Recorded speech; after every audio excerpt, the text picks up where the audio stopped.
Hi everyone. So today I'm going to teach you how to make simple pom-poms that you can make for your sugar glider's cage so you can have a little pom-pom pit. How I like to do foraging enrichment with the pom-pom pit. That's super easy and cheap and whatever. And I'm gonna open my monthly Morgs N Friends subscription box also. So I'm gonna do that first and then we will make the pom-poms. There'll be links in the description box for my two favorite foraging treats that I like to have in my pom-pom pit, and as well as all the information for Morgs N Friends subscription boxes and a discount code for you. So if you use my discount code, you will get 10% off of your first month subscription for your monthly subscription boxes, not 10% off of every month, but your first month if you use my coupon code, and I'll have that all in the description box as well. This is an ultimate indulgences subscription box. So she has two separate boxes, and then she has one box that's both of those boxes combined. So this is called the Ultimate Indulgences subscription box. Okay, let's see, first little baggie here. This is like a Halloween themed box, I believe. Super cute. So this is the toy making part. Oh, it's a little pumpkin owl. The other cool thing is that every month she does a live assembly video on her Facebook group that shows you how to assemble this toy that comes in your box. So if you sign up for the monthly subscriptions, then you can basically assemble the toy along with her live on her Facebook channel. So Facebook page. YouTube has a channel, Facebook has a page. Cute little toy. It has all of the different parts that you'll need. It also has two little snacks. So she has these little sample size baggies of snacks. So these are organic raw shelled sunflower seeds. My little guys have never tried sunflower seeds, so that'll be a fun one. That would be a really good enrichment one for inside this, as well as these. This is orange dried pineapple. Oh no, organic dried pineapple. I can read. Organic dried pineapple. So that'll be yummy for them to try. Sometimes you want to get treats for your gliders, but you don't know exactly what they're going to actually like, and you don't want to buy a big order of something and not know if they'll like it. So these subscription boxes are nice because then you get a little sample size. You can find out if you like it, and if you only have a couple gliders, you're not going to need that many treats. So by the time you have a couple months of your subscription boxes coming to you, you'll have plenty of treats for quite a while. Okay, so this is what the toy looks like once it is assembled, and it comes with instructions, step-by-step instructions with pictures on how to assemble it. Okay, and then this one has a toy box filler toys. Oh, cute, and those are all Halloween themed too. That's fun. Ooh, see, my gliders have never tried these. I'm really curious to see if they'll take these back into their pouch, because some things they like to take into their pouch. Oh, and a little wooden ball. They've never had one of those. Some treat hiders, a little skeleton egg. You can put treats in there. Mine can't seem to open these, but what I do is I drill holes in there and then I fill it with wacky whirly straws, and then they pull out the straws and then they get the treat that's in there. Awesome. Okay, so this is all the toy making supplies for that. And then this looks like the pre-done toy, which is the other toy box option. But if you get the Ultimate Indulgences, you get all of it. Ooh, it's so cute. How cute. Okay, so it has a little skull on the top. It's a little trash can hideaway. Oh my gosh, my gliders are gonna love this. I can't wait to decorate their cage for Halloween. Not only is it a trash can hideaway, which I'm guaranteeing you they will love. It has lots of breathing holes and drainage holes. It also is a pulley, and I have tail carriers So they're gonna love this. And it has a bunch of little foraging mugs and cups on here. Oh, those are so cool. They're like little bones, little rib cage and like hand. Okay, so that's my subscription box. Now, so this is a basket that I just got from the dollar store. If you're not sure what makes a safe basket, I will put a link in the description box for my toy safety video because it'll talk about the different measurements and stuff like that. But basically, there's two different ways that you can make these little pom-poms. Now, there's more sophisticated pom-poms, but this is a method that I learned from Lisa Liu. She used to do YouTube videos. She still has them on YouTube, so you can always reference her videos as well. She has lots of good videos. But there's two different ways that you can do it. So let me just show you real quick. Now you can use a variety of colors if you want for one of these methods. And one of the methods you just use one kind of fleece. So for that one, I'm just gonna, this is like if you have gliders that are destructive and they like to really rip these apart and kind of destroy them, this is the more durable option. So I'll do that one first. So you just cut a long strip. Doesn't have to be precise. That's kind of the fun thing about pom-poms is you can just kind of do it however you want, and it's a kind of a mindless, you can't really do it right or wrong. It's just is what it is. So you cut one strip and then you cut that strip, you cut little strips on each side, kind of like feathering it, you know? You don't cut all the way through, but just a little strip on each side.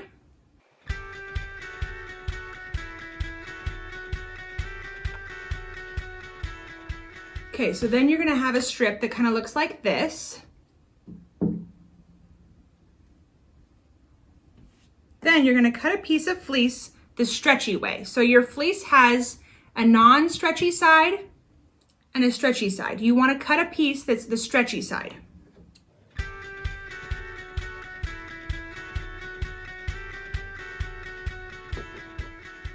And you just wanna have a piece that's long enough that you can easily tie a knot.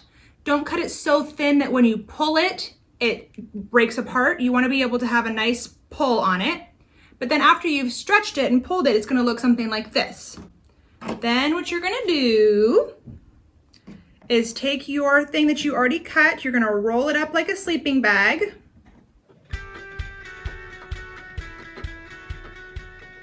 So it's rolled up like a sleeping bag like that. And then you take your, you just made like a piece of string kind of, but it's glider safe string. You tie it around the sleeping bag. Nice and tight like this. Nice and tight like this. Tight like this. Okay, yeah, that piece broke right off there. Okay, well, I'm gonna take that off. I'm gonna cut another piece because I just broke that. Actually, no. So this piece still should be long enough, and this doesn't have, it's not gonna break this time. Okay, that was a good little test.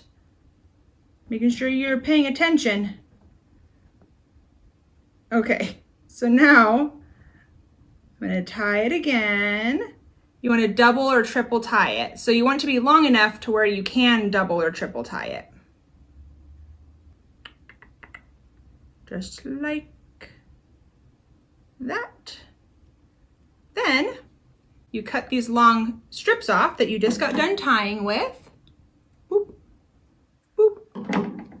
And then you have a little fluffy pom-pom. See? Isn't that cute? Little fluffy pom-pom. Okay, so that's one way. The other way, and this is a nice way to use your scraps. So if you have some scraps, these are actually not scraps. Let me see if I can find some scraps. Scraps, where are you? I don't have any scraps, that's okay. Those are all not scraps. Okay, here. I'm just gonna pretend like I had some scraps all prepared for you guys, but I didn't. Just gonna cut this. When I make these kind of pom-poms, I like using a couple different, like 2 or 3 different colors. It just makes it look nicer. You can make these, any of these really, you can make really big ones, you can make really little ones. It's kind of whatever you want to do. Okay, so now I have my scraps that I had pre-prepared for this video, of course. But when you're making stuff with fleece, you tend to have little pieces. You know, you have the stretchy side and then you have the non-stretchy side. It's not super important that you do the stretchy side or the not stretchy side for this, but if you wanted to be, probably have the best looking pom-pom, you would want to cut your strips not like this. You want to cut them so that if you, okay, I'll just show you. Okay. Can you just tell I'm basically Martha Stewart? I'm so good at this stuff. Okay, so this is not the stretchy side. See how when I pull on it, it maintains its shape? So you're gonna cut your pieces skinny like this with the non-stretchy side. I have very professional scissors, as you can tell, because I'm so domestic.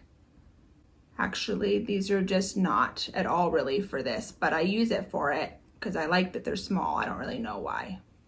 I don't sew or anything like that. Okay, so stretchy, this is the non-stretchy, stretchy. So I'm gonna cut my pieces like this. Now this is gonna be enough material to make a couple different pom-poms, I think. Yeah, it will be. But I'll just make one just to shows you. So if you have a piece that's this long, you probably don't want that big of a pom-pom. So you're probably gonna wanna cut it in half. So you want a piece that's, you know, maybe pinky, short, a little shorter than pinky length. You can just play around with it. Like I said, I mean, you can make them too big or too small, but really it's mostly preference than anything else.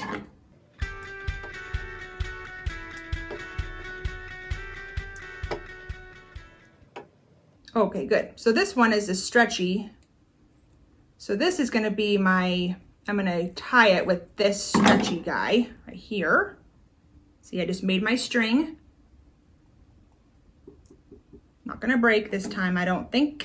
I'm gonna get a couple of these little blue guy. Well, that's a little bit too small. Yeah, it's too small. Never mind, forget him.